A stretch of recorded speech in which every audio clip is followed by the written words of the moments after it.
Messieurs, dames, on va faire ce qu'on appelle le filage. Ensuite, on va placer, le micro va être placé et vous viendrez juste faire le début de votre discours. Le premier prix du concours d'éloquence Océan Indien est attribué à...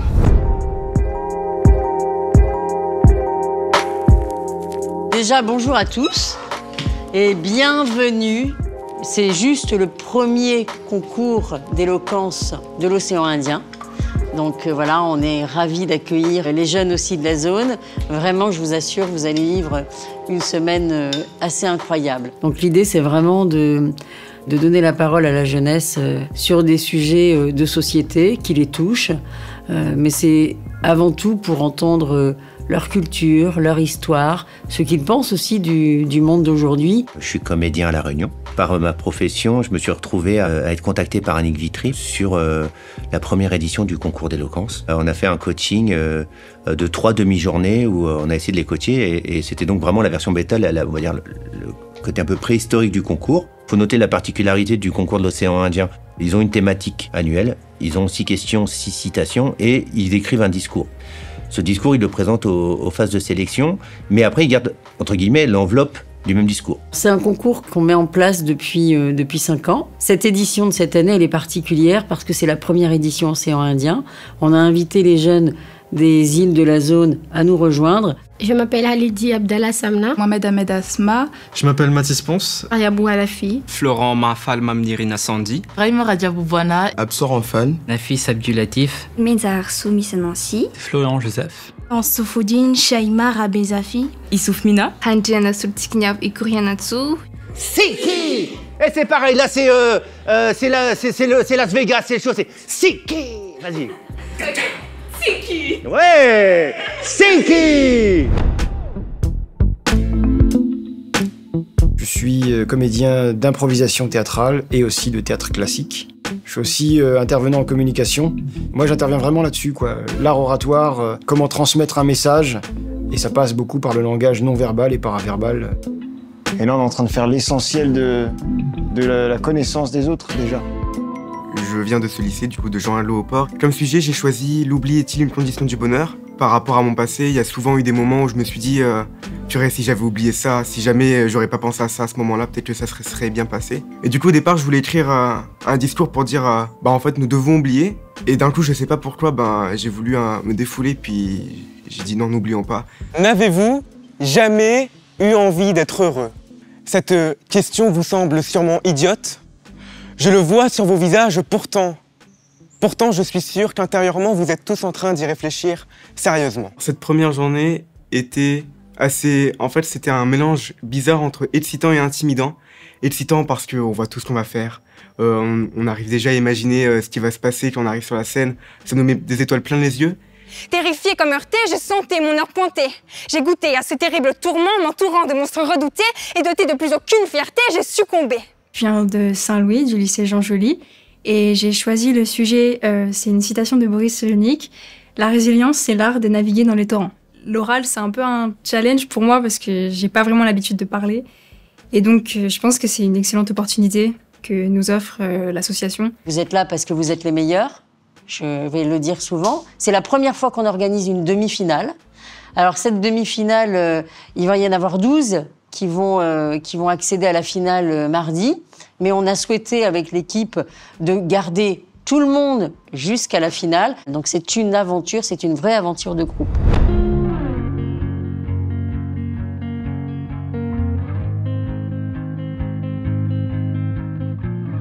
Il y a une porte marquée « Accès à la scène ». vous passez par cette porte, là vous allez arriver sur la salle. Oh là là. Quelle sensation! Tout Jésus! Je m'attendais pas. C'est incroyable. Bonjour mesdames et messieurs! Mesdames et messieurs, bonjour! Bonjour! Ça y est, après une semaine de coaching, vous vous retrouvez face à un jury pour cette demi-finale. Et c'est une étape importante parce que vous avez beaucoup travaillé. Tout ce que vous avez pensé, tout ce que vous avez imaginé dans votre tête en tant qu'animal pensant, qu'est l'homme, aujourd'hui, avec ce travail, vous allez le restituer, c'est-à-dire tout ce qui a été votre pensée va devenir émotion, va devenir concept, va devenir discours. Sawan, Sidi, Mariam, Lola, Oman, Nafis, Nina, Shalema, Marna, Noémie et Antoine. Le poème « Tu seras un homme, mon fils » décrit la voie juste qui permet d'accéder à la vertu. Or, cette voie est exigeante. Pour y arriver, elle nécessite abnégation et maîtrise de soi. Je me suis répété. C'est pas grave. Je vais remonter. Tout va bien. T'as vu comment t'as pris ton temps? Oui, moi j'ai très bien. Je viens du lycée Mahatma Gandhi, donc à Saint-André à La Réunion. En général, dans la vie, l'émotion qui me domine, c'est quand même le stress. Et cette expérience, qui est assez nouvelle, m'a donné beaucoup de fil à retordre sur ces émotions-là. Et puis petit à petit, la cohésion de groupe a laissé place à beaucoup de joie. J'ai énormément ri à en pleurer. Les échanges qu'on a eus avec les intervenants, surtout, en fait, étaient très touchants. La pression était là. Par exemple, à la demi-finale, moi, j'ai pensé avoir fauté dans mon discours. Donc, ça m'a fait pleurer. Et au final, au résultat, j'ai été prise. Mais en face de moi, il y avait tous mes camarades qui n'ont pas pu être pris. Et ça aussi, c'était très émouvant. C'était fort en émotion, mais c'était intense pour le mieux. Tu relances. Voilà, on va essayer de faire le rail ensemble, d'accord? On va peut-être regarder la personne avec qui on est et on fait rail en même temps. Je suis comédien du théâtre d'improvisation et j'interviens dans ce concours d'éloquence pour essayer d'apporter un petit plus sur le non-verbal. Dans un concours d'éloquence, je trouve ça toujours un petit peu comique de parler de non-verbal. Je crois que je vais sortir du jeu, comme ça je vais être plus vigilant. Tous ces jeunes qui viennent de tout l'océan Indien, on voit des individualités qui sont porteurs de cultures différentes et qui ont le désir vraiment de mettre en avant qui ils sont, leurs origines et de voir le parcours qu'ils peuvent faire et aussi justement les points communs qui relient un petit peu tous ces jeunes, qui est la francophonie et mettre en avant leur potentiel, leur patrimoine et leur culture. Imam lozima Hima urenge dhamana zaho usikiri wawe wahadonima siyaho isihulinda wirengeleze Imam lozima Hima urenge dhamana zaho bahari yacu yorivenza Lolo hai lolo, oh yeah. Ilolo hai lolo, oh yeah. Elo kansirisi shange, ritso parazi haki za tulewo. La rencontre avec les autres lycéens était bonne. Juste que avant, j'avais peur d'aller leur parler et tout. Quand j'ai fait le premier pas, j'ai parlé à un malgache. Il a tout de suite pris la parole aussi. On a eu une discussion que j'avais même pas pu penser qu'il y aurait ce genre de discussion. J'ai toujours vécu aux Comores, je n'ai jamais quitté les Comores. Et là, ça a été un peu du changement. Là, j'ai des Malgaches avec moi, des Réunionnais, des Comoréens venant d'autres îles, un Mauricien. Donc j'aime bien, c'est un peu un mélange, j'aime bien. Certes, c'est une compétition, mais on est surtout là pour partager cette passion de l'éloquence. J'étais vraiment ravie de rencontrer les Mahorais aussi, parce que Mayotte et les Comores, c'est Mayotte et les Comores.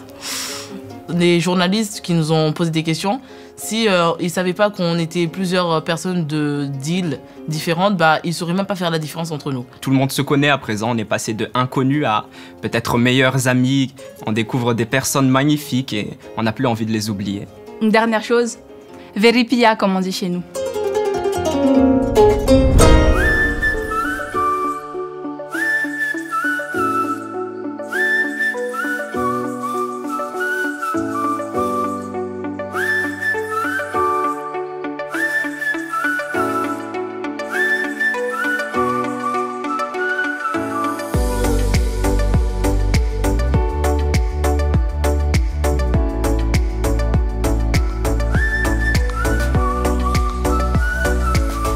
On a tous besoin de relâcher et juste de profiter parce que ces derniers jours étaient très intensifs. J'ai très longtemps détesté la couleur de ma peau. En dehors des codes, j'étais soit trop claire, soit trop foncée pour les autres. Comme si j'étais coincée dans un corps qui ne m'appartenait pas. On n'est plus des étrangers, on est vraiment devenu un groupe. Je suis déjà super contente d'être en finale. Mais forcément, quand on pense que les 2 premiers iront à Paris, ça donne de la motivation et j'ai vraiment envie d'y aller. Simone Veil, ancienne ministre de la Santé, qui, malgré les souffrances endurées dans les camps de concentration d'Auschwitz et la perte de ses proches exterminés par les nazis, victime d'un crime contre l'humanité, s'est toujours rappelé d'où elle venait. Pour l'instant, non, j'essaye de ne pas trop penser à la compétition qui va suivre mardi.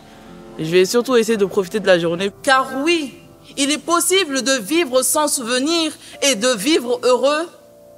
Mais il est encore impossible de vivre sans oublier.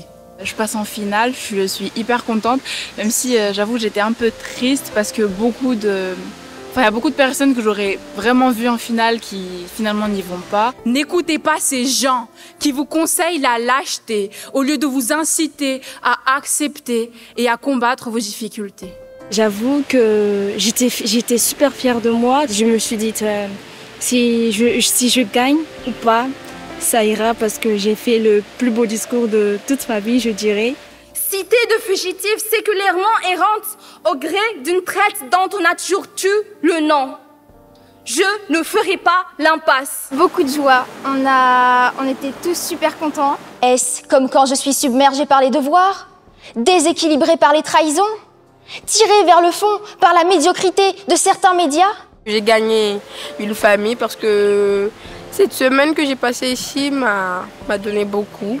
Prenons l'exemple de l'apartheid en Afrique, de la ségrégation et de toutes ces lois qui ont pour longtemps exilé les Noirs. Mais aujourd'hui, cette haine ne doit pas exister dans nos sociétés. L'idée, c'est vraiment que les jeunes soient en immersion complète pendant une semaine. C'est une aventure collective pour eux, puisqu'ils se retrouvent tous ensemble. Donc ils se rencontrent, ils échangent, ils discutent. Et puis les ateliers de coaching ont été pensés pour que justement ils se dépassent dans la technique, dans le jeu de la scène, dans leur prise de risque. Et voilà, les coachs, que ce soit Eddy, Loïc, Francis, Lisa, les amènent en tout cas à aller toujours plus loin. C'est comme ça qu'on a pensé ce coaching avec Francis. Et puis avec du sport aussi, parce qu'il faut qu'il se libère aussi, même si, je ne sais plus quel avocat disait, la parole est un vrai sport de combat. Oui, je pense qu'il y en a, rien qu'avec la parole, cette semaine, ils ont perdu quelques kilos. Tout le monde est là ou il en manque? Je crois que tout le monde est là. Tout le monde est là? On va commencer? Oui. On va se mettre debout, c'est plus sympa. Je suis avocat au barreau de Saint-Denis. Je participe depuis quelque temps au concours d'éloquence organisé par l'association, à la fois sur la partie jury et parfois sur la partie coaching. Cette année, c'est les deux. Alors, cet après-midi, on va faire simple. Je ne vais pas forcément retravailler les discours. Je ne vais pas forcément détricoter ce que vous avez déjà fait. On va essayer de voir ensemble ce qui vous convient le mieux à chacun, parce que chacun a une personnalité différente. Chacun a une façon de s'exprimer qui est différente, qui est propre. Donc on va essayer d'apporter un peu de technique, un petit peu de respiration, bouger un peu sur une scène. En fait, on a deux catégories de candidats. Il y en a qui prennent le parti de traiter le sujet de façon assez intellectuelle. Il y en a qui prennent au contraire le parti de le traiter sous un angle d'abord personnel, de parler de leur vécu, de leurs histoires, parfois difficiles. Cette jeune fille, personne ne connaît son histoire. Certainement parce qu'elle n'est qu'une jeune fille parmi tant d'autres qui souffrent elles aussi. Mais son histoire, moi je la connais. Pourquoi? Eh bien, parce que c'est mon histoire. C'est deux façons de traiter un concours d'éloquence totalement différentes, mais assez riches sur un plan comme sur l'autre. Je ne crois pas du tout dans le fait que plus on est spectaculaire, plus on est éloquent, plus on va gagner un concours d'éloquence. Je pense que celui qui va gagner, à chaque année je dis ça, celui qui va gagner, c'est celui qui est capable de fissurer quelqu'un, de le toucher. Toi, tu as dit, bon, ça t'a parlé à toi. Si ça parle à toi plus 8 jurés, c'est ça qui compte. C'est pas le spectaculaire. Ce matin, j'ai vu une jeune fille qui était très, très, très intelligente, avec des citations, avec des mots que je connaissais pas d'ailleurs. Mais je me dis, c'est super. C'est facialement, c'est esthétiquement, c'est scolairement parfait. Mais ça n'est pas de l'éloquence. Donc l'éloquence, c'est toucher quelqu'un. C'est toujours difficile de dire qui va vraiment s'en sortir le jour J, évidemment. Mais on sait très bien qui c'est qui est déjà à l'aise, qui c'est qui peut déjà être mis sur scène.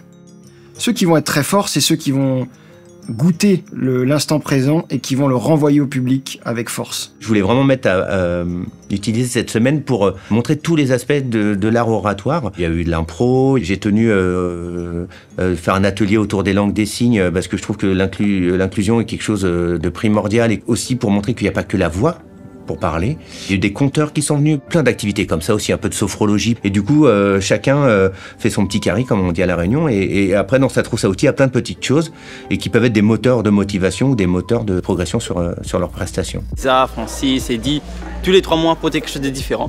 Et ça embellit mon texte, quoi.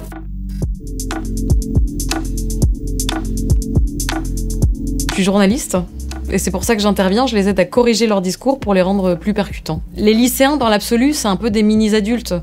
Et je trouve qu'ils ont tous des messages à apporter. Il y en a même qui ont vécu des choses assez lourdes. Et c'est vrai que le thème de cette année, c'est la résilience. Vous connaissez cette femme qui ne peut être remplacée?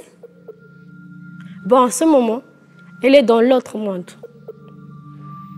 Depuis 14 ans, j'ai su me battre. J'ai su être fort. En vivant avec sa dernière phrase. Mon enfant, bats-toi pour tes rêves. Parce que tes rêves, c'est aussi les miens. Mais aussi pour mes frères et sœurs. Je suis devenue leur maman.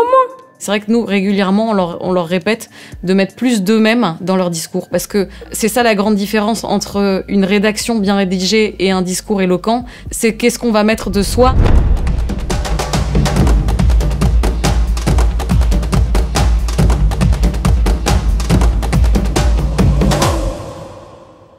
Je suis ému, c'est triste, je suis heureux en même temps, mais c'est le concours. Mais tout ce qui ne me tue pas me rend plus fort. Mais Michael Schumacher n'est pas mort et jamais plus fort, il ne sera. Enfin, j'en reviens toujours pas. J'en reviens vraiment toujours pas d'être en finale. Pour moi, aujourd'hui, c'était un peu la der des der, on se lâche. Car voyez-vous, cher public, cette solution à nos problèmes, c'est l'oubli. L'oubli est au bonheur ce que le printemps est aux saisons. Symbole de renaissance, d'espoir et de floraison. Imaginez donc que nous puissions l'utiliser comme bon nous semble. Rien qu'en claquant des doigts. Je suis vraiment pas heureux sur le moment d'avoir gagné parce que je pense à tous ceux qui avaient une bonne raison de participer. Je pense à ceux qui ont perdu malgré leur histoire, leur passé. Une musique peut servir d'appel à l'aide et de défouloir, ce qui permettra aux autres de se reconnaître en eux. Nous, les Malgaches, on a Afalina fona tiklava miarakam nao. Toujours de la joie, sourire constant avec toi. Je me sens vraiment très mal pour ceux qui n'ont pas été sélectionnés. Je trouvais qu'il y en avait tellement qu'il méritait. Je pense à plein de gens et je me dis mais pourquoi? Ma plus grande peur, c'est stagner. Rester coincé dans ce tourbillon de cauchemars, cet orage incessant. Soit, s'il y a une averse, il n'y a qu'à danser sous la pluie. Vraiment, les gens ont fait des choses qui sont incroyables et je pense que sans eux, aucun des finalistes ici aurait pu arriver là où ils sont, là où on est. Et même s'ils ne sont pas finalistes, ils le seront quand même parce qu'ils seront avec nous du début jusqu'à la fin. Car oui, en overdose de dopamine, je m'exalte au bonheur et l'existence du malheur me paraît alors impossible. Et pourtant un jour, la chute me sera fatale. On sait que c'est extrêmement injuste et on aimerait tous vous sélectionner et parce que on commence à se connaître un peu, on sait les efforts pour certains et certaines et même pour tout le monde. Moi, je vais pas trouver les mots pour vous réconforter, mais franchement, moi, à chaque fois, vous me donnez des leçons de vie.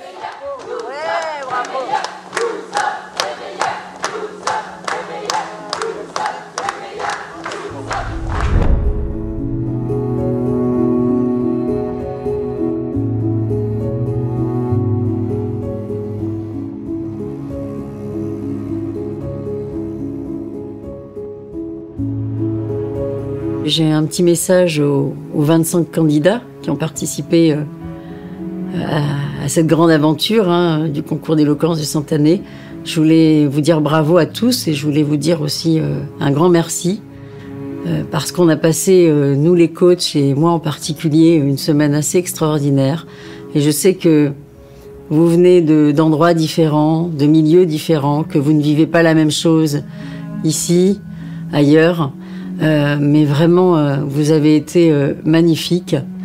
Et nous aussi, on a beaucoup appris. On a beaucoup appris.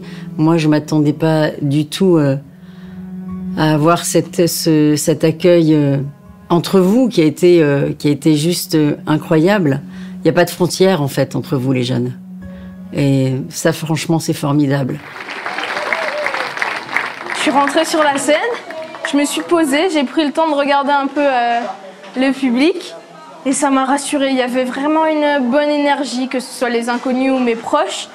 Je me suis tout de suite sentie à l'aise et après je me suis lancée, c'était génial, c'était magique. Bien que cela soit un chouïa paternaliste, ce qui m'intéresse ici, c'est l'accomplissement. Être capable de se relever après l'échec, après la perte, après avoir connu les pires émotions que l'homme puisse connaître, après avoir eu l'impression que le ciel nous tombe sur la tête. Pour Kipling, ce qui fait l'homme, c'est sa capacité à se relever, sa capacité à être courageux. On ne naît pas homme, on le devient. On le devient en surmontant difficultés et obstacles. C'est magnifique la résilience, je pensais pas dire ça un jour. On a entendu les Comores ce soir et j'espère qu'ils seront très très fiers de nous trois et j'espère que cette victoire, ils la considéreront comme leur aussi. Mesdames, messieurs, je m'appelle Mohamed Ahmed Asma. Je suis noire, je suis comorienne, je suis musulmane. Chaque difficulté que j'ai pu rencontrer, chaque douleur que j'ai dû encaisser font aussi de moi la personne que je suis aujourd'hui. Et si, pour être heureuse, on me demande d'oublier cela, eh bien, soit. Je me résigne à ne jamais l'être. Merci maman, merci énormément du fond du cœur. Je t'aime. C'est aussi énormément grâce à toi si j'en suis là aujourd'hui. Veripia, encore une fois. Le premier prix du concours d'éloquence Océan Indien est attribué à Sharif Nefra.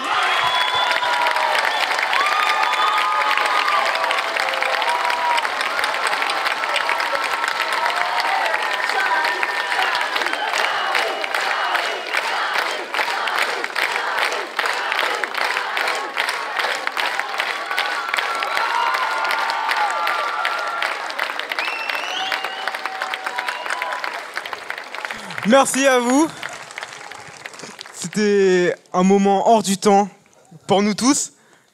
C'était exceptionnel, exceptionnel. On était là toute l'après-midi, il y avait des nuages comme pas possible et comme on a dit, avec vous, on a chassé les nuages, on a mis les étoiles. C'était un vrai moment de bonheur. Ah, je suis trop content. Merci beaucoup à vous d'être venus. Merci.